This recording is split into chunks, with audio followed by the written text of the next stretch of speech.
Olá, caros amigos internautas, caros filiados do Gerar, estamos aqui em mais uma gravação do nosso Gerar Podcast.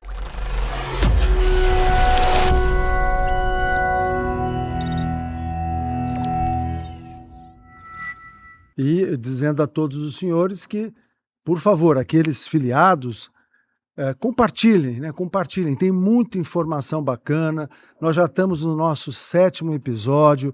Hoje vamos receber um convidado especial.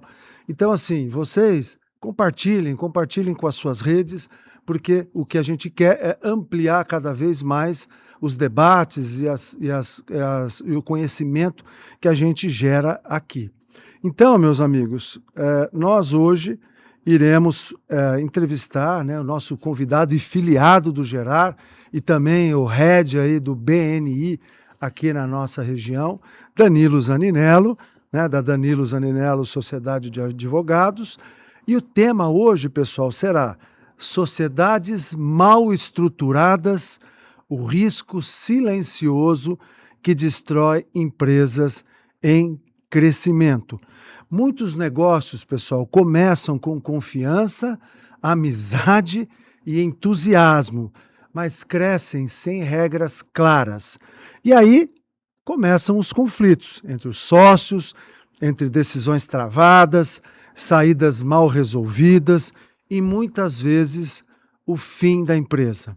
A verdade é dura. A maioria das sociedades no Brasil é formada sem um acordo bem estruturado. E para falar nisso, nós vamos então aqui bater um papo muito bacana com o Danilo, nosso amigo, advogado, especialista e também sócio da empresa que eu já citei, que é a Danilo Zaninello Sociedade de Advogados, e também o head aqui do BNI na nossa região, filiado também, Gerar, nosso companheiro de luta e de caminhada, né, Danilo? E aí, como é que você está? Tudo bem? Olá, Mazei, muito obrigado aí pela introdução. É um prazer estar aqui nesse programa do Gerar, né? Eu acredito que nós empresários precisamos sempre nos unir para fortalecer a nossa classe e o Gerar tem feito um trabalho excepcional e é um grande prazer, de fato, estar aqui expondo um pouco da minha história, falando um pouco do nosso trabalho e também esse tema que gera bastante polêmica. Gera. Eu, inclusive, já cansei de ver essas situações em empresas, em diversas empresas, e algumas delas foram para o buraco, tá certo? Por um acordo mal feito, em determinado momento lá da relação dos sócios houve uma quebra. Então é um negócio muito sério e que acredito que todos vocês que estejam nos vendo e se forem, tiverem nessa situação, né, que prestem muita atenção no que o Danilo vai falar para vocês. Então, o que eu quero deixar agora é a vontade, você contar um pouquinho da sua história, falar um pouquinho aí da tua empresa. É isso que a gente gostaria de fazer nesse início, para depois a gente provocar um pouquinho mais esse debate aí, que eu acho que vai ser muito frutífero. Bom, legal. Eu acho legal até contar um pouco da minha história, porque faz uma introdução do porquê eu tenho atuado tanto nesse segmento.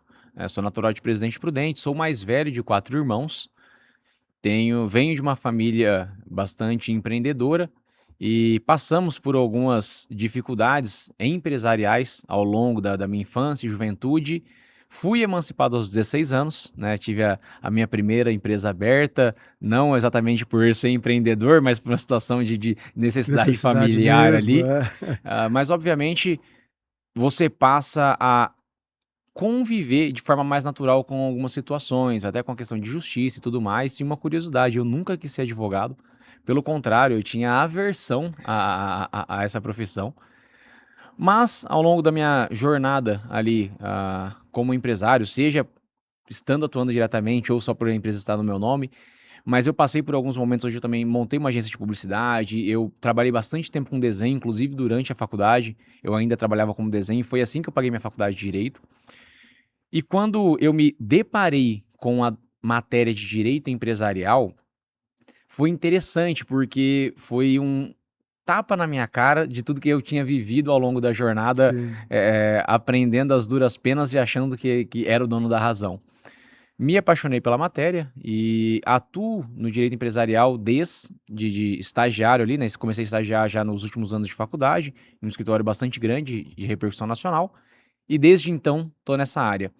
Vim para Araçatuba no final de 2017, já havia atendendo algumas empresas aqui, e o Wilson Marinho me convidou para assumirmos uma jornada junto à associação comercial. Eu vinha enfrentando alguns problemas ali com relação a prédio e tudo mais, e eu, com pouco tempo de formado, vi como uma boa oportunidade também para consolidar o meu nome nessa área empresarial, topei o desafio e desde então virei um araçatubense e tô por aqui. Então, desde final de 17, quando de fato vim, me casei em Araçatuba, meus 2 filhos nasceram em Araçatuba, estou muito contente estando aqui. Hoje, não mais no escritório, né, que me trouxe para cá, mas já havia criado algumas raízes, boas amizades e acabei optando por ficar por aqui. Maravilha. E o nosso finado Wilson Marinho, sempre buscando as pessoas certas para os lugares certos. Então, só está faltando agora o título de cidadão araçatubense, né? Para você virar araçatubense de verdade, é isso? Não. Eu acho que o título, de repente, pode ser até uma mera homenagem, mas eu já me considero um araçatubense, defendo a cidade afora, obviamente dentro a gente sempre tem críticas, mas para fora a gente defende. É isso aí. Mas que bom, Danilo. Então vamos tentar explorar um pouquinho esse tema.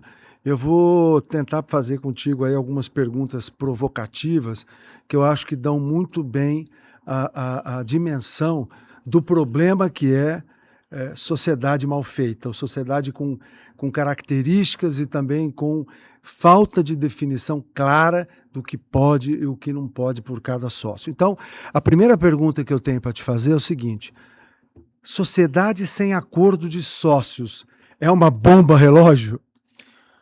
Olha, o acordo entre os sócios sempre existe. A grande Sim. questão é se é um contrato social efetivamente ou se é sabor contrato social.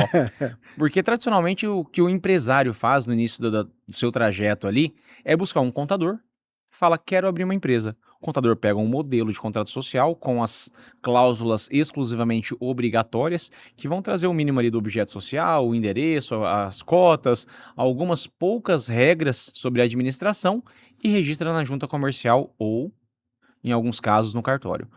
O fato é que lá não trata situações de conflito. E isso é onde começa a gerar problema. Até porque os sócios não falam, bom, como nós vamos resolver o conflito no primeiro momento, justamente pela emoção do negócio. Sim. E naturalmente os conflitos eles acontecem tanto quando a empresa prospera, quanto quando ela passa por dificuldades. Aham. Então, realmente, pessoal, é uma bomba relógio, né? Muita gente faz essa confusão. Outro dia, numa empresa, falando sobre esse assunto, né?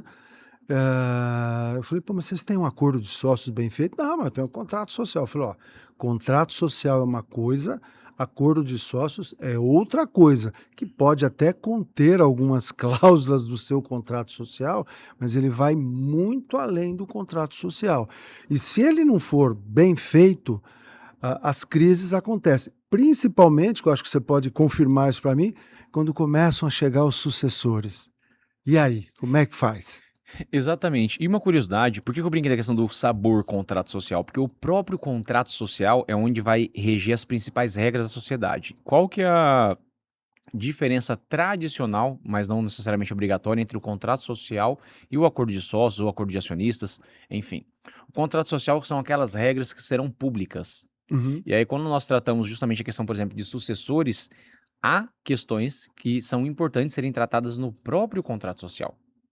O acordo de acionistas, embora também possa ser registrado na junta comercial e publicado assim como o contrato social, tornando-o público, muitas das vezes as pessoas optam por fazer um contrato popularmente dito como contrato de gaveta. Registra-se as assinaturas, né, para validar que ambos concordaram com aquilo, mas fica um contrato mais reservado, para que dessa forma eles consigam tratar de formas mais delicadas, sem deixar isso público. Então, muitas vezes, questões sobre remuneração de sócios, inclusive é um dos temas que mais costuma gerar problema, porque é muito simples, ô Mazei. Não. Nós começamos uma sociedade, bom, eu tenho a minha função, você tem uma sua que complementa a minha, 50-50, vamos começar. Mas, ao longo dessa jornada, é natural que um acabe ficando mais sobrecarregado do que o outro, ou de repente um tem mais facilidade de terceirizar esse trabalho e fique com menos encargo de horas de trabalho efetivo, e muitas das vezes não é negociado ou combinado como funciona a remuneração, simplesmente a participação. E é bastante importante deixar claro que existe uma grande diferença entre participação por ser sócio e a Isso. remuneração pelo trabalho. Isso é uma coisa que costuma dar muito problema, inclusive. E aí depois a gente vai para diversas outras questões, como a questão de sucessão.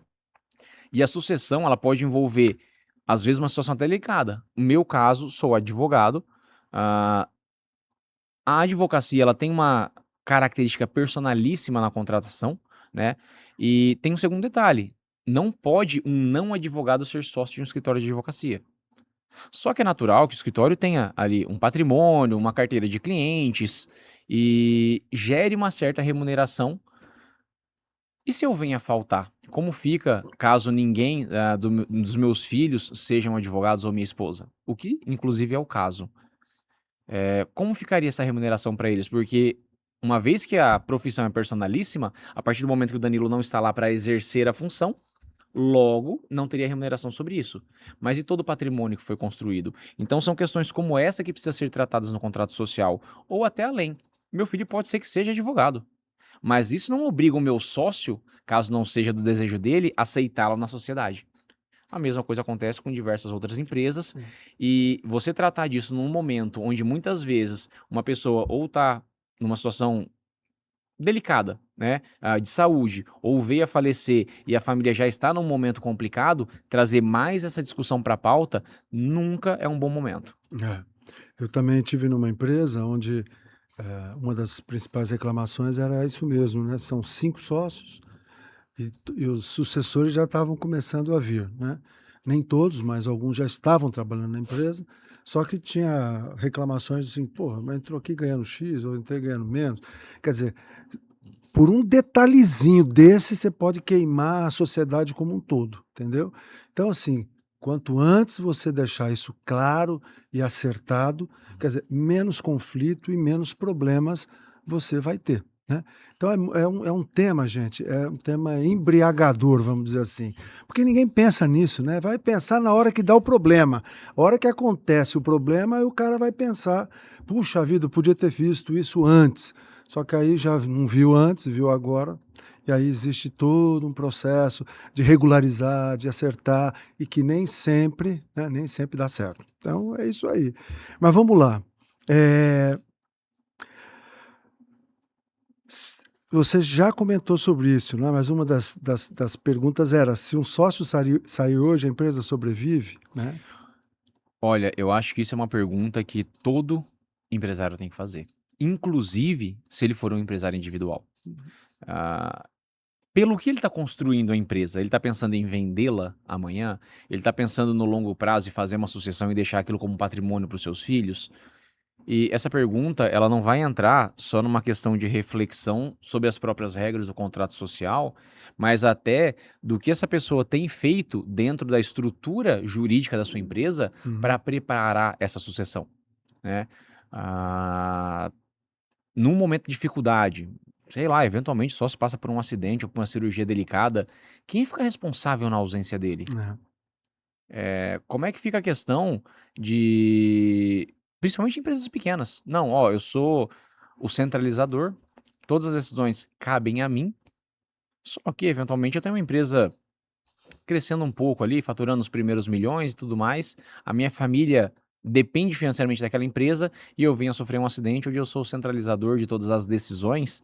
E aí, nesse momento, para alguém poder assinar qualquer documento, ainda que para sacar dinheiro para cuidar do meu tratamento, vai precisar de uma intervenção judicial, É. porque não tem essa previsão contratual nesse tipo de situação. E é absolutamente comum. Que trabalhão que dá isso. Imagine só ter que entrar judicialmente, pedir para poder pegar um dinheiro para pagar o seu próprio tratamento, um exemplo, né. Enfim, então vocês estão vendo, pessoal, como é importante essa questão mesmo de um acordo e até de um contrato muito bem feito, né. Ah, crescer sem governança é crescer com risco? Com certeza, com certeza. E o brasileiro, a gente está passando por uma reforma tributária absolutamente profunda que vai mudar de forma substancial a cultura operacional do consumo no Brasil. E quando se fala em governança, não é simplesmente, vou pôr regras para isso, para aquilo. Há até uma questão do compliance, de seguir as normas, de fazer algo com responsabilidade. E a gente vive num país onde nós temos uma grande cultura do jeitinho, Sim. né? Não é incomum nos depararmos com uma empresa que pergunta: precisa de nota? É. Quando, naturalmente, não seria nem a pergunta, seria qual o documento para eu emitir a nota, Uhum. né? Eh, e, e as empresas vivem à margem de um risco muito grande, porque a governança ela vai tanto evitar com que você venha a ter riscos tributários e tudo mais, mas ela também trará as regras de como é que eu faço para trazer um sócio novo caso eu precise expandir, ou um investidor, ou caso eu queira sair, como são as regras de gestão para essa minha saída, ou, no caso de governança, ainda mais profundamente, no caso de conflito. Eu tenho uma opinião e você tem uma opinião distinta, ambos com, de repente, ali, mesma quantidade de cotas. Logo, pelas cotas, um não vai se sobressair o outro. E a governança consegue trazer, bom, para determinado tema pode ser discutido dessa forma, ou para determinado tema Danilo tem mais propriedade, ou Marcelo tem mais propriedade, ou até um terceiro. Ou até um terceiro. Ou até o terceiro. Gente do céu, tá vendo como é complexa as coisas, né? Então a gente acha que tudo é muito simples nessa situação. Mas, de novo, né, reforço isso. Se tudo não estiver claro, né, para todos, a chance de dar errado é muito grande, né? Mas você sabe, Marcelo, que essa questão da complexidade, obviamente, a gente está tratando de um contrato social, é um No casamento, casamento. né? Uhum. Em que tudo pode dar certo, mas que, olhando os números do Brasil, as possibilidades de dar errado são muito maiores. Sim. Pegando os dados do Sebrae, a quantidade de empresas que fecham nos primeiros 3 anos de empresa é muito maior do que as que conseguem passar por esse período. É natural que cada pessoa, de fato, tenha a sua responsabilidade, mas é importante que ela responda por isso. Então, vamos trazer a nossa sociedade aqui novamente. E esporadicamente você é uma pessoa, um exímio operacional de uma determinada situação, e eu venho pela minha expertise administrativa. Então, Marcelo, você vai fazer, produzir aqui, a administração é toda minha. A empresa 50-50 por a tradição, contrato social, ambos são administradores para facilitar a assinatura de documentos, então ambos são administradores. Só que eu ajo com irresponsabilidade, não pago as verbas trabalhistas, não pago exatamente as questões tributárias, distribuo um lucro que não existe, na verdade estou distribuindo dinheiro e não um lucro, e aí nós acabamos nos deparando com uma crise financeira, com uma dificuldade de manutenção da empresa. Só que é o seguinte, em que pese eu ter sido administrador e responsável pelas decisões, no contrato social você é meu sócio com 50% e também é administrador. Logo, você responderá pelas minhas irresponsabilidades, ainda que o seu trabalho tenha sido feito de forma exímia. Então, o contrato social ele não trata simplesmente uma complexidade jurídica. Eu acredito que é justamente o contrário. Ele nos traz infinitas possibilidades e não cabe também ao advogado que ele colocar todas as possibilidades dentro de um contrato, mas sim entender a realidade daquela sociedade, entender o objeto social e a função de cada sócio e pelo que está ali e traduzir isso num contrato que vai refletir o operacional. Também não faz sentido eu pegar, de repente, uma loja de cachorro-quente que vai vender no semáforo, na esquina ali, na praça e tudo mais, e falar, não, vamos fazer uma previsão de acordo de acionista, caso isso se transforme numa SA, pensar na questão sucessória. Eu acho que cada contrato tem que ter, claro, o máximo de profundidade dentro daquela relação, mas também a pessoa, o profissional que está tratando esse assunto precisa ter o feeling para entender se aqueles próprios sócios têm a capacidade de discutir determinado tema. Porque também não adianta tentar colocar algo no contrato que as pessoas não sabem definir. Então vamos tratar, quem vai definir tal? Não sei. Então, vocês entendem o risco de não ter isso no contrato? Vamos debater sobre isso, vamos tentar fazer uma simulação, uma mediação. Não dá, não dá, não dá. Se não dá, eu nem vou trazer essa pauta para um contrato de fato. O ideal é que se traga? Na maioria das vezes, sim. Mas também o profissional precisa ter o feeling e entender se as pessoas ali envolvidas têm maturidade para tanto. Perfeito, perfeito. Muito bem, vamos avançar mais um pouquinho. talvez tirando um pouquinho dessa reflexão que a gente fez agora, aí tem uma outra pergunta que eu acho que é bastante interessante, quer dizer, as empresas, elas estão preparadas para crescer juridicamente?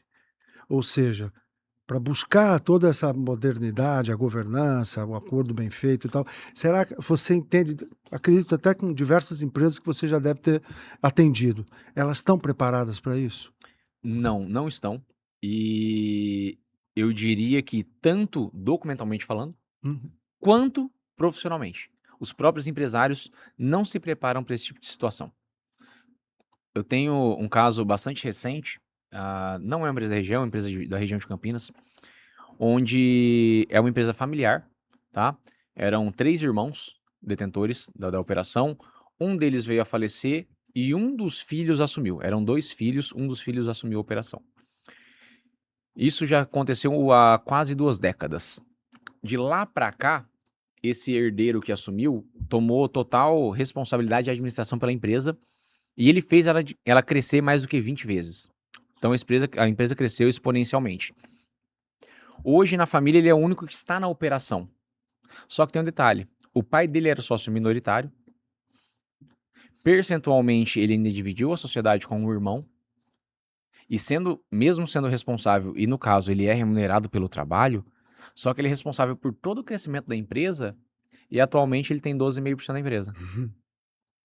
E aí ele me contratou por uma situação tributária, e naturalmente eu vou olhar as questões de contrato social, analisar algumas questões até sucessórias, e eu me deparei com essa questão de percentual, questionei o porquê, ele me trouxe que isso era uma situação do passado, que ele não queria tratar porque era família.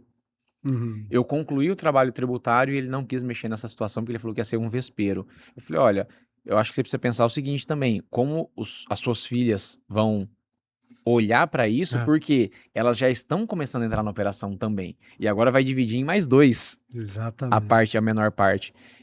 Mas o brasileiro, ele tem o hábito de não dizer não. Ele fala, não, vamos marcar para semana que vem. É, Ele não quer tomar decisões difíceis, ele posterga. E eu acho que esse é o maior detalhe que o empresário precisa entender. A função de empresário no Brasil, você é quase sempre colocado como vilão. Você tem todas as possibilidades de quebrar e poucas de prosperar. E quanto mais você renuncia à sua posição de sócio, mais brecha você dá para cair pro lado de quem vai quebrar. é, perfeitamente. Ai, ai, ai. Vamos para frente, vamos para frente. Muito bem, o que não pode faltar na formação de uma sociedade? Primeiro, muitas sociedades são formadas de forma informal. Uhum, Ah, não vou montar um CNPJ, abrir um contrato social, não sei se vai dar certo, não vai. Existe inclusive um documento para ser feito, né, para nós regularmos algumas questões. Chama-se memorando de entendimento. Então é um pré-contrato social. Porque imaginemos que a gente quer fazer uma operação para primeiro ver se o produto é viável ou não. Nós temos a possibilidade de não formalizar ou eventualmente formalizar só no nome de um de nós. O produto passa a ser viável, tem de repente um crescimento exponencial e nós não tratamos uma série de coisas que deveria ter tratado. E agora ficou naquela situação, bom, tá só no nome de um, e se essa pessoa agir de má fé? Ou até o contrário. Bom, achamos que vai dar muito certo, investimos um dinheiro, captamos dinheiro no mercado e agora temos uma dívida. Tá só no nome de um. Como é que o outro vai assumir a responsabilidade? Então, eu acho que cabe ter um profissional habilitado para tanto desde o primeiro dia, como, bom, vamos começar uma sociedade. Ó, o que vai definir as regras de crescimento, de saída, ou até quando tem um investidor e um operacional. Imagina, vamos começar um programa de networking, vou construir um estúdio, o Marcelo Mazei vai ser o meu headhunter da operação, eu só sou um investidor. Coloca R$ 1 milhão, o Marcelo Mazei recebe uma proposta e vai embora no dia seguinte. E muitas vezes no contrato cabe, olha, Marcelo, o Danilo vai colocar o dinheiro, você tem a obrigação de permanência de pelo menos 2 anos, os compromissos são esses, são aqueles, e o que é combinado não sai caro. Só precisa pôr no papel. exatamente, só precisa pôr no papel, não adianta ficar na cabeça né, dos sócios, daquele que infelizmente não avançou, não foi adiante. Então, assim, tudo isso precisa estar no papel mesmo. Quais são os erros mais comuns entre os sócios? Primeiro, falta de comunicação. Falta de comunicação. Geralmente os sócios deixam para tratar um assunto quando ele já está no momento de estresse. Uhum. Então, é extremamente importante ter uma agenda com o sócio para tratar de assuntos e ter uma pauta estruturada e registrar o que foi decidido. Sejam coisas que possam parecer banais, mas que evitam dor de cabeça ao longo prazo. Ter uma projeção clara de remuneração e pensar quais seriam os gatilhos e gaps de mudança dessa questão remuneratória, tanto para aumentá-la quanto eventualmente para reduzi-la. Uhum. A própria regra de distribuição de lucro, regra de saída. Bom, eventualmente, caso eu queira me desligar da empresa, como é que fica para eu vender as minhas cotas? Você é obrigado a comprar? Ah, você é obrigado a comprar. E se a empresa não tiver caixa? E se o Marcelo não tiver caixa? E se? São esses e se's que nós precisamos trazer para a realidade, colocar num debate franco e, obviamente, traduzir isso para um contrato. Mas o empresário é bastante criativo, ele arruma bastante motivo para dar problema também. E o que eu tenho me deparado ultimamente é principalmente com um desvio de finalidade da empresa. É o cara toma aquilo como um bem pessoal, não separa o que é patrimônio pessoal e patrimônio empresarial e usa a empresa em benefício próprio. Muitas vezes mesmo tendo sócio. Isso é uma coisa fatal. E até nós falamos há pouco daquela questão de, pô, você é dono da empresa e não pode sacar para tratar uma questão pessoal. A depender da situação da sua empresa, mesmo você estando bem, não vai poder. A grande questão não é só uma questão de sacar o dinheiro para tratar de você ou não, até porque depende de uma situação de caixa, de ter reserva disponível, mas até, e se a empresa também estiver passando por uma situação de saúde financeira delicada e precisar de alguém para tomar uma decisão e ninguém está habilitado para tanto. Então, a falta de alternativas pré-estabelecidas é algo que a gente vê com bastante recorrência que o empresário não dá atenção. Não dá atenção. Isso é fatal, né? Vamos ver. Você falou uma coisa interessante sobre as regras de saída, né? Que eu acho que é uma coisa que pega para todo mundo, né? Como é que eu vou sair dessa sociedade, né? E como é que eu estruturo essas regras de saída? O que você acha que vale a pena ter dentro desse acordo, desse contrato, para você sair da O da primeiro, sociedade? primeiro ponto é um consenso de valuation. Né? Ok. Nós temos algumas regras de mercado de valuation, mas o que determina o valuation efetivo numa empresa é quando fecha a negociação e alguém paga. Uhum. Né? Os múltiplos geralmente são meras especulações. Uhum. Claro, empresas na bolsa a gente tem um mercado aberto que tem mais ou menos a avaliação que o mercado entende daquilo. Mas quando nós falamos em empresas que não têm capital aberto, é muito mais delicado você falar o quanto vale isso. Ah, não, mas o múltiplo de mercado é 20, tá? Mas qual que é o lucro líquido efetivo? Qual que é o seu estoque? Qual que é o seu investimento? Seu patrimônio líquido? Enfim, projeção de crescimento. E tem o segundo detalhe. Falamos há pouco que o hábito do brasileiro de não declarar tudo. Uhum. E assim como de não declarar tudo, de ter uma contabilidade nas coxas. Uhum. E esses documentos, geralmente, para fazer esse cálculo, nós pegamos na contabilidade. Uhum. Se ela não está bem feita, como nós definimos. Então é importante ter definido como é que vai ser feito esse cálculo. Primeiro ponto. Segundo, as regras e condições de saída. Uma situação é, bom, eu vou sair porque a gente vai entrar num consenso e faz sentido a empresa estar com você e não com nós dois mais. É uma situação. Não, eu vou sair porque eu estou sendo demitido como sócio porque eu agi, de repente, contra a própria empresa. Montei uma concorrência desleal, vazei informações para um concorrente, uma situação diferente. Não pode colocar as duas saídas na mesma condição. Ou então, de repente, num caso de sucessão, eu venha a faltar. A minha família muitas vezes pode ser que dependa financeiramente disso. Dá para pensar em alguns gatilhos de manutenção do custo operacional familiar até que isso se dissolva. E inclusive os prazos de pagamento. Bom, se você for demitido por uma infidelidade societária, você vai receber isso aí em suaves 120 prestações. Uhum. Em parcelas de anuais ainda, entendeu? Então, essas questões podem ser tratadas de diversas formas. Inclusive, como eu disse, a de obrigação de não saída por um determinado prazo. Ou caso de sociedades majoritárias e minoritárias. A gente pode criar a regra onde se o majoritário vender, o minoritário é obrigado a vender também. Ou, se o majoritário vender, o minoritário tem a possibilidade de vender as mesmas proporções de cotas que o majoritário para ser remunerado tanto quanto ele. Uhum. Então são várias questões que, para muitos casos, nem cabe colocar esse tipo de regra, Sim. mas, principalmente startups que têm projeções de crescimentos esticados, isso é importante ter. Tá. Perfeito. Muito bem colocado. Opa. Ah, e como é que a gente vê essa questão mesmo da estrutura societária, né? Qual o impacto que ela tem dentro do valor da empresa ou no valor da empresa? Olha, se nós estivermos falando de uma operação de venda, né, então nossa empresa teve um determinado patamar e agora nós queremos expandi-la ou até vendê-la para o mercado e receber o nosso trabalho. A governança ela é absolutamente valiosa para a valorização da empresa, porque não se avalia só o fluxo de caixa descontado, Uhum. avalia-se o risco que nós temos de um eventual problema. Obviamente, estamos vendendo 100% da empresa, essa falta de regra de contrato social é minimizada, né? Agora, se nós estamos falando de uma operação onde depende de um dos sócios ficarem para a manutenção da empresa, ter as regras ali bem estabelecidas vão fazer toda a diferença. Porque pode ser que a entrada do sócio externo gere um conflito tão grande que comprometa a avaliação efetiva da empresa, porque pode comprometer o resultado. Perfeito.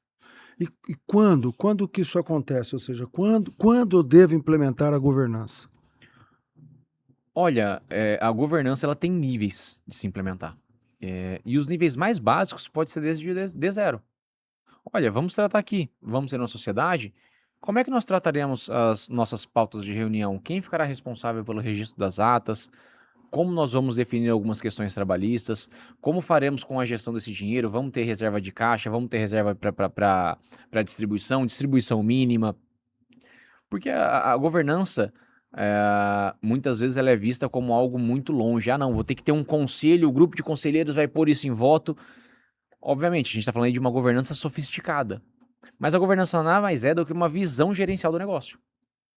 E mesmo que você tenha um cachorro quente na praça, nada impede você ter, dadas as proporções ali, o seu processo de governança, onde você vai ter o seu controle de estoque, o seu fluxo de caixa, e ainda mais se tiver uma sociedade para ter isso de forma clara. Ah, Então a governança é possível ter desde o dia D0, independente do tamanho do negócio. Obviamente, o tamanho vai determinar o tamanho da sofisticação que vai ser essa governança.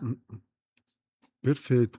Às vezes o pessoal pensa, né, que governança é algo extremamente complexo, complicado, tem que montar o conselho, né? Não, nada disso. Você esclareceu muito bem essa situação, onde governança é você ter o seu negócio organizado, né? Todo negócio desorganizado, pessoal, vai por água abaixo.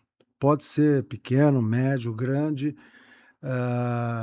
Muitos exemplos a gente consegue observar, né? Eu acho que posso falar isso aqui, né? Pesquisando essas questões mesmo de problema de sucessão, que não foi problema de sucessão, foi sim problema de falta de organização, que foi um caso que todos acredito que vocês conheçam, que é o caso lá do Digênio do Grupo Objetivo, né?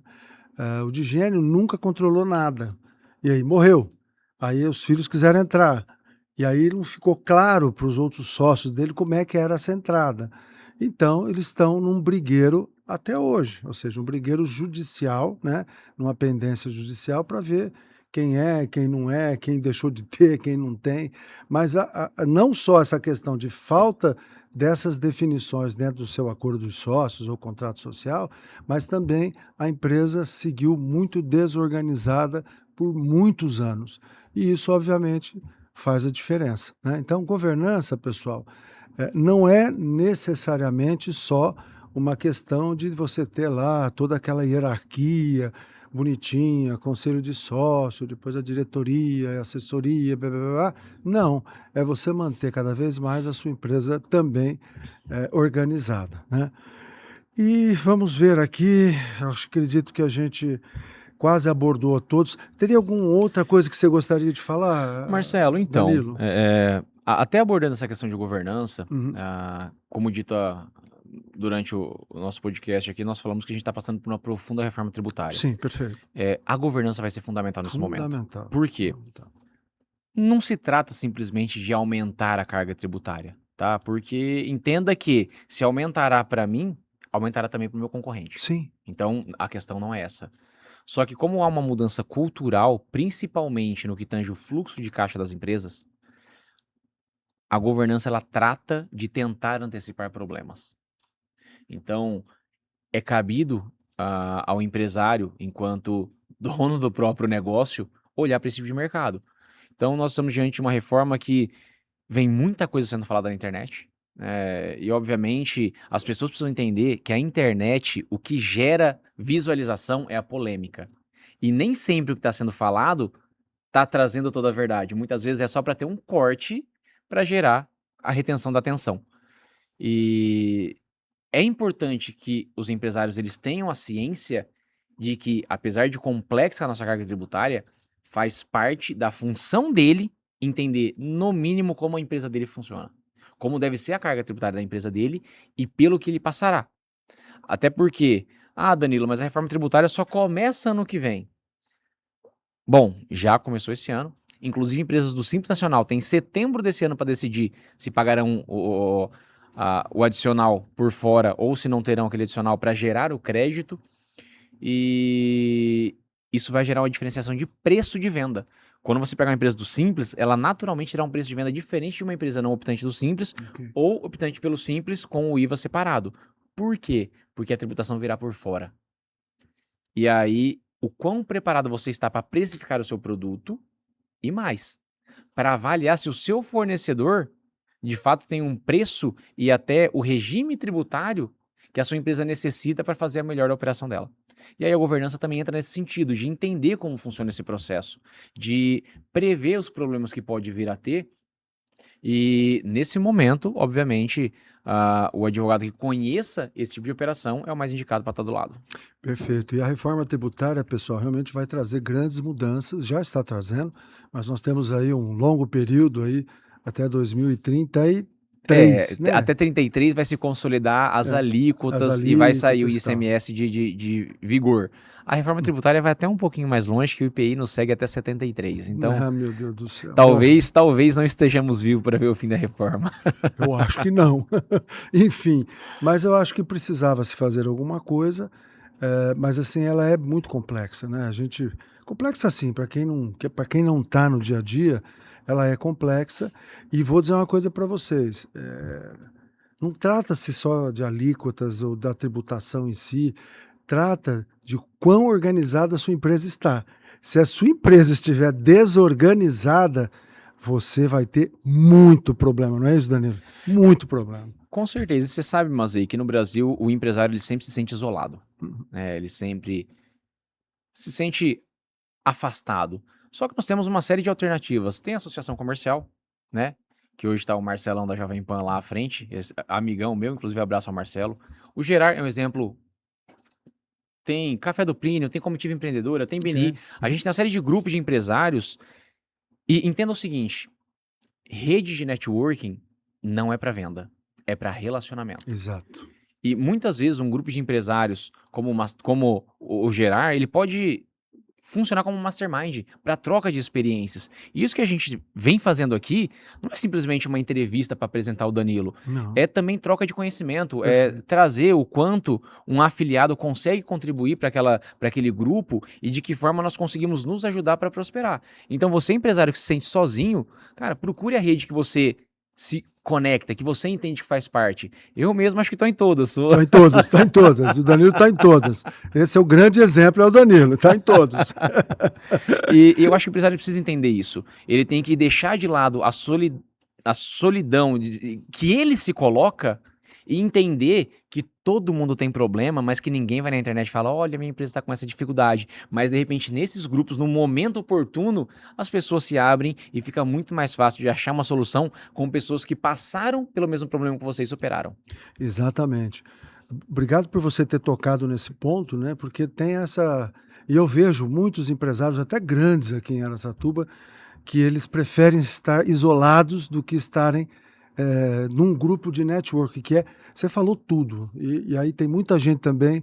Teve até um filiado nosso que entrou em janeiro, mas já pediu para sair porque ela achou que ela ia vender alguma coisa lá. Eu falei, filho, você não vai vender, você vai construir relacionamentos que, segundo os mais entendidos, é através dessa rede de relacionamentos que você faz negócio. Então, precisa entender isso, não é, Danilo? Eu gosto de dizer o seguinte, o networking não te faz vender, te faz ser comprado. Exato. E existe um exato. processo que é o VCR. Primeiro você precisa gerar a visibilidade, ser conhecido. Depois você precisa construir a sua credibilidade. Perfeito. E aí só aí vem o resultado. Exatamente. E obrigado, viu, Danilo, mais uma vez por tocar nesse assunto, porque eu falo isso de experiência no próprio Gerar, né?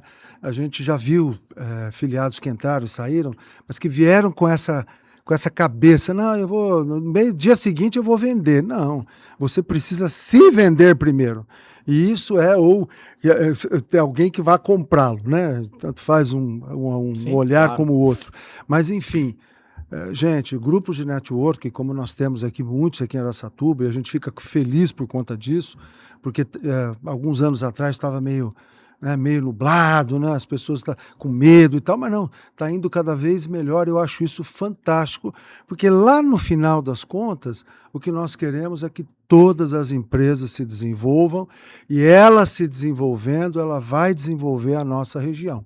Né? A nossa região, ela ficou parada muitos anos aí, e eu acho que nos últimos anos ela deu um crescimento muito grande, e acho que esse fortalecimento que nós estamos fazendo com os diversos grupos vai fazer que a gente cresça ainda mais.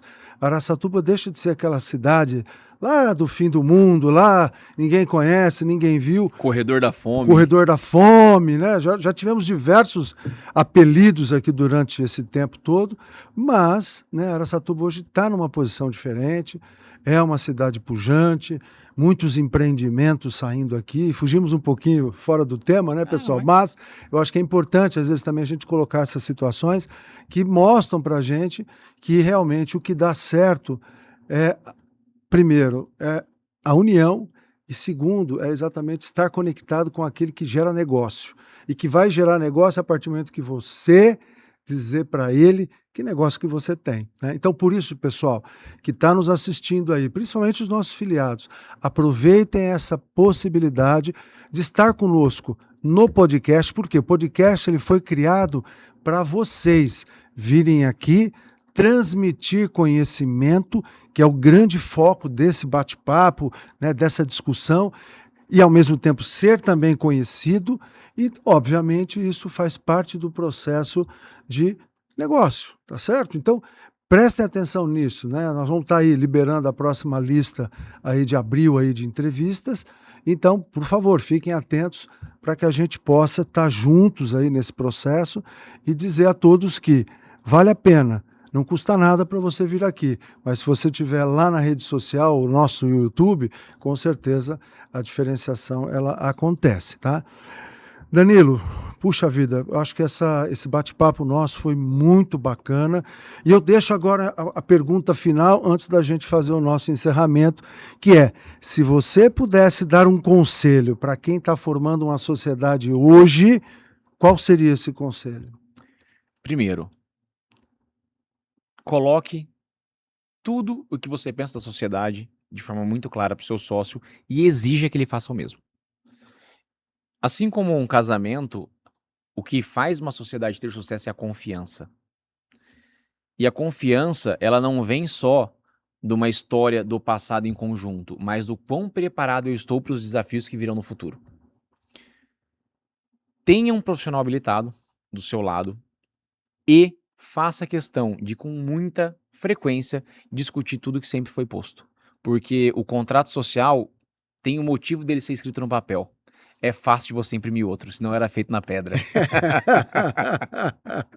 Fantástico, muito bom, sensacional. Danilo, deixa agora os seus contatos, importante porque o Danilo trabalha nessa área, né? É um profissional extremamente capacitado, então deixa aqui os seus contatos, suas redes sociais, para que o pessoal possa te seguir também. Bom, legal. A rede social do escritório é dzsa.advogados, mas quem quiser me seguir diretamente é @Danilo Zaninello.